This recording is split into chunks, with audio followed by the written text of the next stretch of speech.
Maintenant, je propose de passer la main à Yann Ferguson, qui est à distance. Malheureusement, il n'a pas pu venir avec nous, mais il est avec nous quand même. Et après cette vision très concrète des déploiements d'IA, des réflexions, c'est toujours intéressant d'avoir la vision plus académique, plus sociologique. Donc Yann, à toi.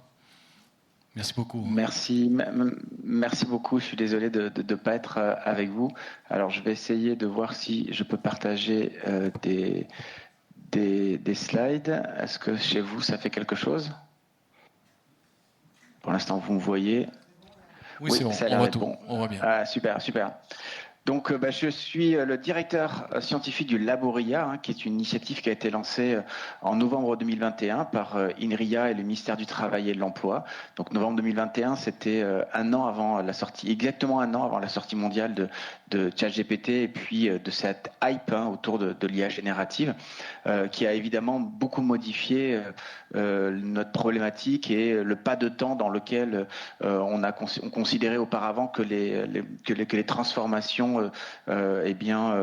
s'intégraient. Ça a produit une énorme accélération que je vais évoquer, mais quand même revenir un petit peu en arrière sur la façon dont on appréhende ce sujet de l'IA au travail depuis maintenant une quinzaine d'années, qui est le temps depuis lequel on a ce qu'on appelle ce nouveau printemps de l'IA, en tout cas ce revival de l'IA, puisque c'est l'IA et la carrière de Françoise le montre. C'est un sujet qui a une antériorité évidemment bien avant 2022, bien avant 2010, mais effectivement on connaît cette accélération autour en fait de l'IA, de ce courant neuronal qui semble être en capacité de réduire et de briser un certain nombre de verrous sur lesquels on considérait que l'IA butait depuis un moment, et notamment ce qu'on appelle le paradoxe de Polanyi, c'est-à-dire la très grande difficulté à formaliser les compétences d'un métier et le savoir-faire d'un métier. Donc le paradoxe de Polanyi s'exprime de cette façon: nous en savons plus que nous sommes capables d'en dire. Et le courant neuronal, par cette capacité que la machine a à formaliser par elle-même, grâce aux données, grâce aux opérations qu'elle génère à l'intérieur de données, c'est-à-dire ces corrélations entre les données, ce que nous ne sommes pas capables nous-mêmes de formaliser, eh bien, permettrait, je parle encore au conditionnel, en tout cas, de pouvoir intégrer l'IA dans un très grand nombre de métiers, là où auparavant, la forme d'IA antérieure, beaucoup plus basée sur la logique, notre capacité à imiter un raisonnement, de rendre la machine capable d'imiter un raisonnement, eh bien, c'était difficile parce que ça nécessitait qu'on puisse formaliser les savoirs et les savoir-faire qui étaient mobilisés en situation de travail. Et donc, depuis 2010, autour de ce courant neuronal, eh bien, on considère que l'IA peut travailler, mais rien ne se passe comme prévu. Voilà, rien ne se passe comme prévu. La première étude qui avait formalisé l'impact de l'IA sur le travail, vous l'avez sûrement en tête, c'est celle de 2013, elle annonçait que la moitié des emplois américains, un peu moins, mais la moitié des emplois américains pouvaient disparaître tout simplement en raison de ces progrès de l'automatisation. Alors évidemment, l'étude n'évoque pas des emplois créés, mais seulement des emplois détruits. Alors comment ils arrivent à ce chiffre effrayant? Eh bien, d'abord en faisant un benchmark des solutions d'IA en laboratoire. Et notamment, ils vont étudier la maturité de ces solutions, c'est-à-dire le time to market, la rapidité avec laquelle ces solutions peuvent arriver sur le marché. Et puis ensuite, ils vont regarder à l'intérieur de ces technologies, non pas ce que l'IA peut faire, mais ce que l'IA est en difficulté de réaliser à un niveau professionnel. Et ils vont appeler ça les goulets d'étranglement à la frontière technologique, bottleneck to automation. Troisième chose, ils vont aller regarder la prévalence de ces goulets d'étranglement sur un certain nombre de tâches. En gros, plus votre métier mobilise des tâches que l'IA ne sait pas faire, moins il est exposé à l'IA. Et à l'inverse, moins votre métier mobilise des tâches ou des compétences que l'IA ne sait pas développer, et plus vous êtes exposé à l'IA. Alors, quels sont Limites de l'IA en 2013. Hein, on évoque énormément la perception et la manipulation, c'est-à-dire la dextérité des doigts, la dextérité manuelle. Travailler dans des espaces de travail exigus, dans des positions inconfortables, c'est-à-dire typiquement des artisans. On considère qu'ils sont peu exposés à l'IA. Alors à côté de mon plombier, hein, j'ai mis un anachronisme, hein, puisque ChatGPT n'existe pas en 2013, mais c'est une publicité qu'un constructeur a faite en habillant son bâtiment de cette publicité, en disant voilà, et ChatGPT finit ce bâtiment, vos compétences sont irremplaçables, pour bien montrer que l'art du prompt ne peut pas tout. Hein, l'art du prompt ne peut pas tout. Deuxième limite de l'IA en 2013, hein, j'insiste parce que là vous commencez à voir que ces limites évidemment bougent, c'est l'intelligence créative, avoir des idées nouvelles, c'est-à-dire en gros une capacité à résoudre des problèmes, à faire preuve de flexibilité, à s'adapter à des situations dont les solutions n'existent pas sur catalogue, et puis les beaux-arts. Donc plus vous mobilisez ces compétences dans un métier, moins vous seriez exposé à l'IA. Et enfin, l'intelligence sociale, comprendre les autres, négocier, persuader, prendre soin des autres. À nouveau, l'étude nous dit, plus vous mobilisez ces compétences dans votre métier et moins vous êtes exposé à l'IA. Donc ça donne ce graphique star que vous avez sûrement vu passer dans ces années 2010, hein, disant que du côté de la haute probabilité d'exposition à l'IA, hein, c'est-à-dire une haute probabilité, c'est lorsque 70% des tâches qui composent votre métier semblent automatisables, eh bien vous avez le transport, la production, l'administration, vente et les services, et de l'autre côté, médecin, art, éducation, ingénierie, management. En est la conviction que l'IA est une nouvelle forme d'automatisation qui va chercher des tâches qu'on n'arrivait pas à automatiser, mais qui s'introduisent dans des métiers de façon assez classique, à savoir, plus votre métier accorde une forte importance à la répétitivité, à la routine, et plus vous êtes exposé à l'IA, c'est-à-dire de la même façon qu'auparavant, les machines avaient automatisé des tâches musculaires, eh bien on vient automatiser des tâches cognitives. Je ne dirais pas que cette option n'est plus d'actualité, mais ce que je vais montrer, c'est qu'elle n'est pas exclusive. Hein. L'IA n'est pas une forme d'automatisation qui va exclusivement chercher ce type de tâches, mais pas nécessairement par une automatisation classique non plus.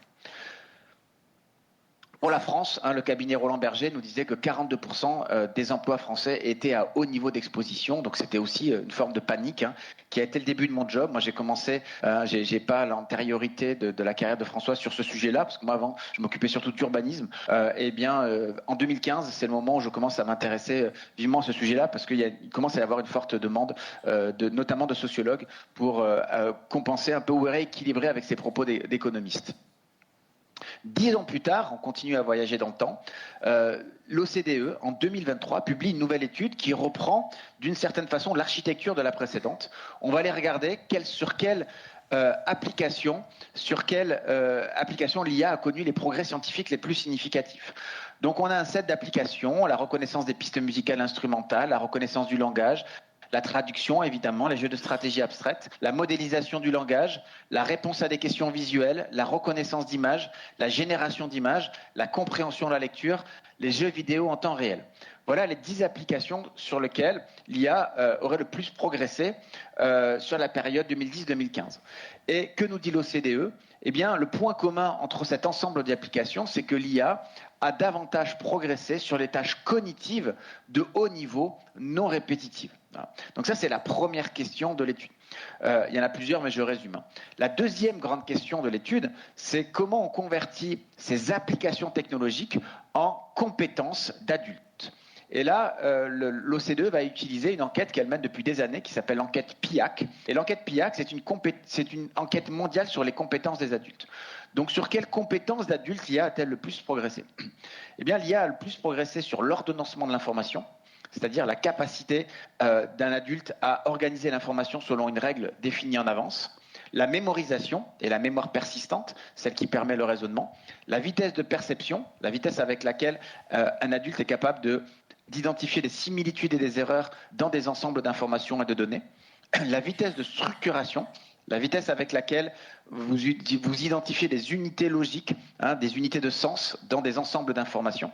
Et enfin, la flexibilité de structuration, c'est-à-dire votre capacité à discriminer au sein d'un ensemble d'informations hétérogènes pour trouver l'information pertinente.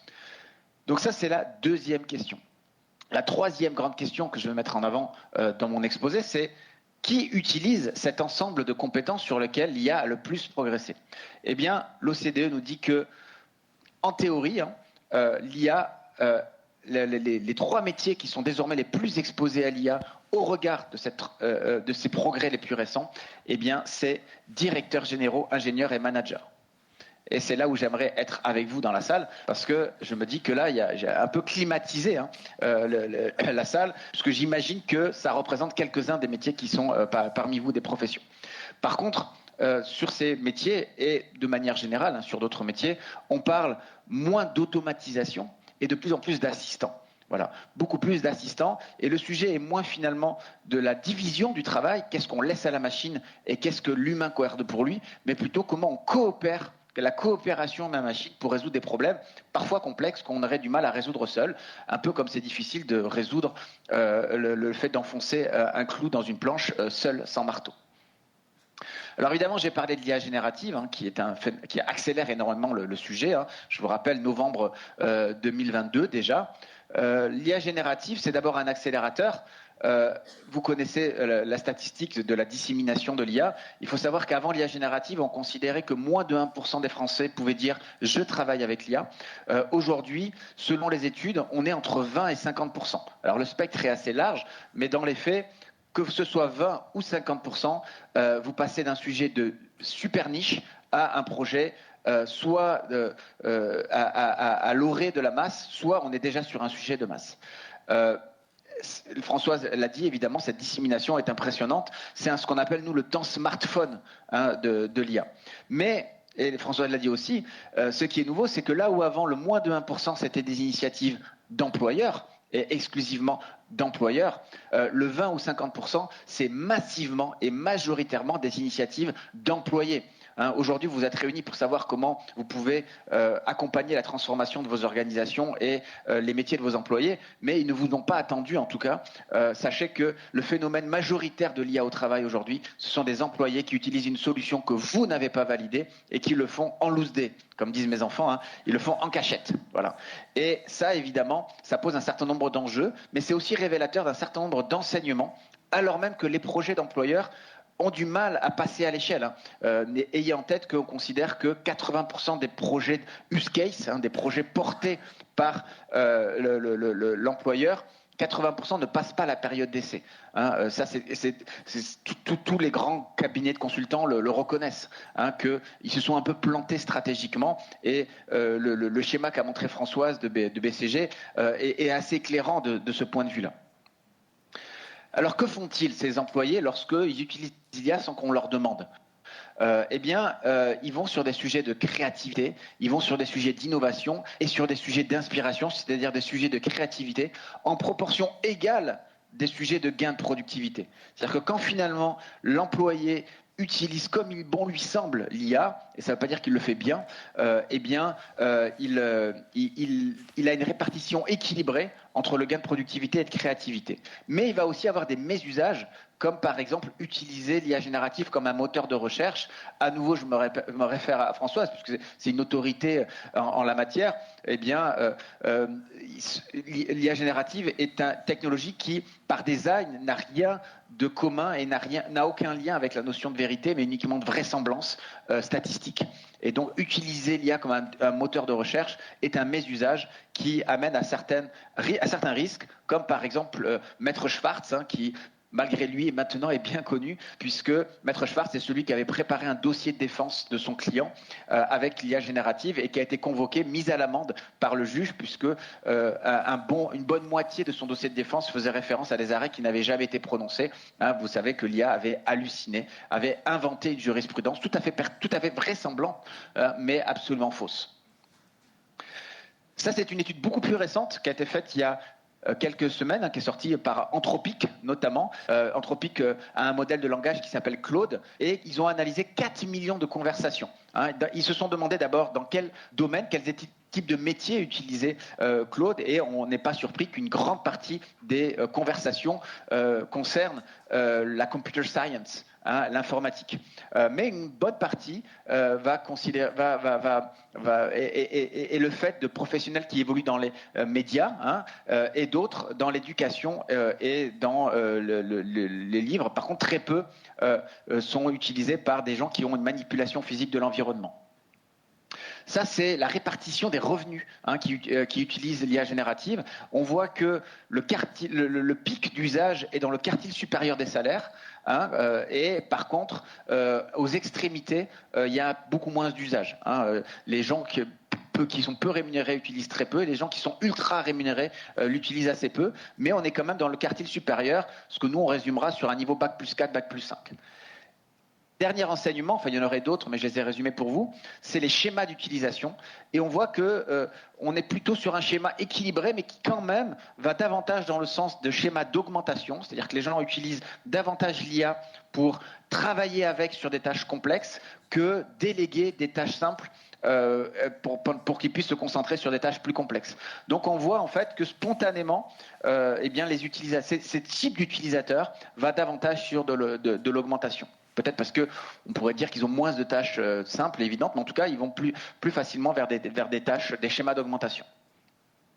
Ça, ce sont quelques stats qui viennent d'études françaises qui montrent que 35% des early adopters, ceux qui utilisent l'IA depuis 2 ans, aujourd'hui sont accros, hein, ils auraient du mal à s'en passer, que 70% de ces early adopters sont très jeunes, hein, ils ont entre 18 et 24 ans, et que 65% des étudiants Bac plus 4, Bac plus 5, plutôt de grandes écoles, disent que la présence de l'IA générative chez leur future entreprise sera un critère décisif pour choisir où est-ce qu'ils vont aller bosser.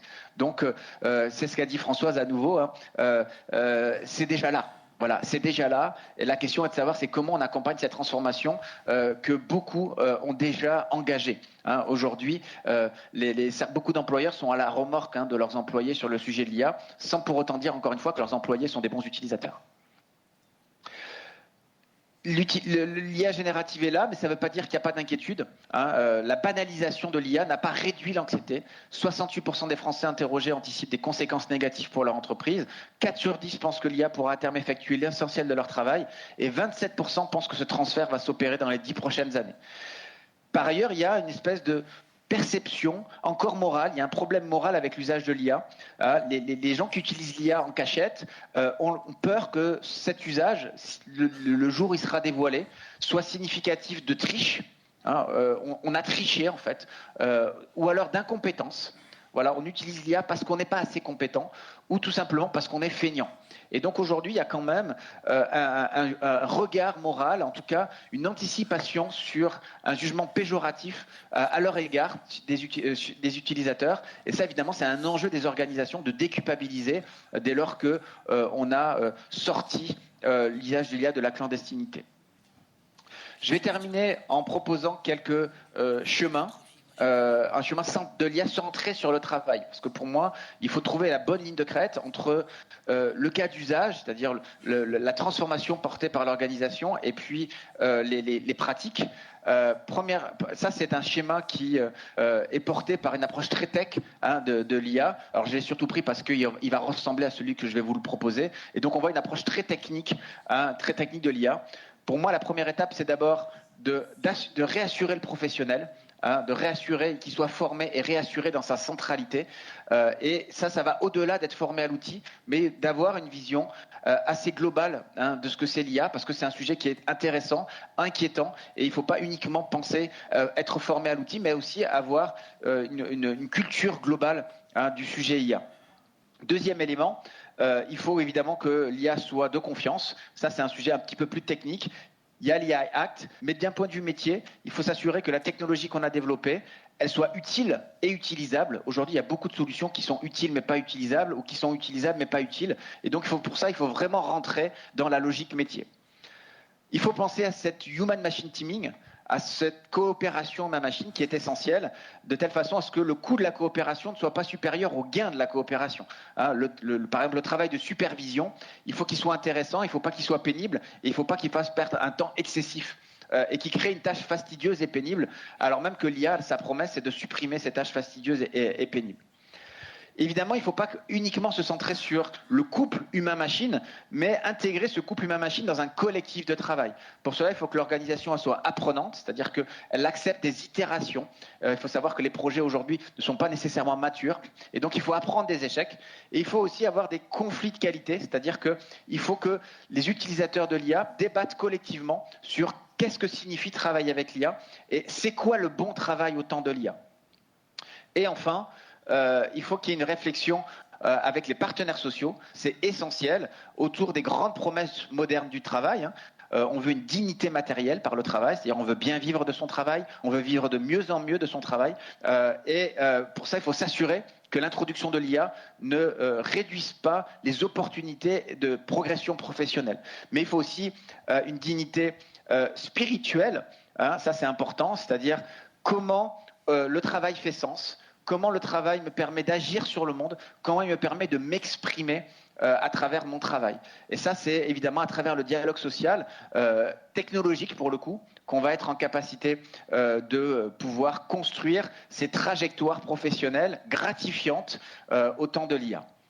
Merci d'avoir réfléchi avec nous, pour le coup, puisque maintenant... merci beaucoup, Yann.